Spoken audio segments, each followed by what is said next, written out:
मोटे अनाज, संयमित आहार और प्रकृति सम्मत जीवन का महत्व है। मानव जीवन का वास्तविक आधार केवल धन वैभव उपभोग नहीं, बल्कि उत्तम स्वास्थ्य, संतुलित आहार और प्रकृति के साथ सामंजस्यपूर्ण संबंध है।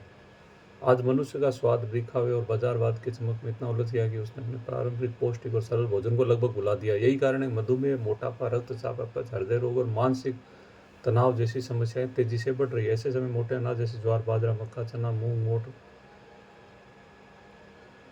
आदि फिर से स्वास्थ्य और पर्यावरण दोनों के रक्षक के रूप में सामने आ रहे हैं। मोटे अनाज केवल भोजन नहीं, बल्कि भारतीय कृषि संस्कृति और स्वास्थ्य परंपरा की अमूल्य धरोहर है, जिसमें प्रचुर मात्रा में फाइबर, प्रोटीन, आयरन, कैल्शियम और अनेक सूक्ष्म तत्व पाए जाते हैं। ये शरीर को दीर्घकालीन ऊर्जा देते हैं, पाचन को सुदृढ़ करते हैं, रोग प्रतिरोधक क्षमता बढ़ाते हैं। बाजरे की रोटी, ज्वार का दलिया, चने का सत्तू, मूंग की खिचड़ी, मक्का का भोजन न केवल स्वादिष्ट होता है, बल्कि शरीर को संतुलित पोषण भी प्रदान करते हैं। पशुओं के लिए भी इन अनाजों का चारा अत्यंत उपयोगी होता है, जिससे कृषि और पशुपालन दोनों मजबूत होते हैं। आज के बाजार में मिलने वाले रंग बिरंगे पैकेट बंद खाद्य पदार्थ, फास्ट फूड, अत्यधिक प्रसंस्कृत वस्तुएं स्वास्थ्य को धीरे धीरे नष्ट कर रही है। इसमें रसायन, कृत्रिम खाद, अत्यधिक चीनी, नमक, तेल होता है, जो शरीर को भीतर से कमजोर बना देता है। विशेष रूप से बच्चों को इन वस्तुओं से बचाना अत्यंत आवश्यक है। यदि हम आसपास के खेतों में उत्पन्न होने वाली स्थानीय उपज का उपयोग बढ़ाएं, तो न केवल हमारा स्वास्थ्य सुधरेगा, बल्कि स्थानीय किसानों को भी बल मिलेगा। परिवहन और औद्योगिक प्रदूषण में कमी आएगी। मोटे अनाज का उपयोग पर्यावरण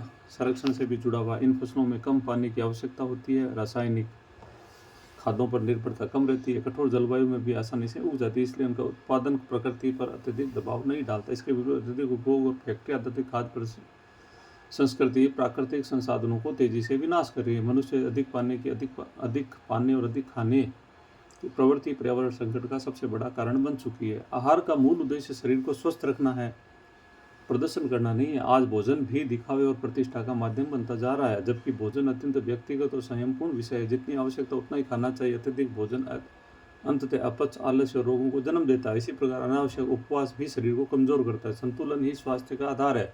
यदि समाज पुनः मोटे अनाज, सादा भोजन और स्थानीय कृषि पर लौटे, तो स्वास्थ्य, पर्यावरण और आर्थिक संतुलन तीनों सुरक्षित रह सकते हैं। इसलिए हमें ज्वार, बाजरा, मक्का, चना, मूंग, मोट आदि अन्य मोटे अनाज बनी रोटी, खिचड़ी, दलिया, नमकीन पारंपरिक व्यंजनों को अपने दैनिक जीवन में स्थान देवें। यही स्वस्थ शरीर, सुरक्षित प्रकृति और संतुलित जीवन की सच्ची दिशा है। धन्यवाद।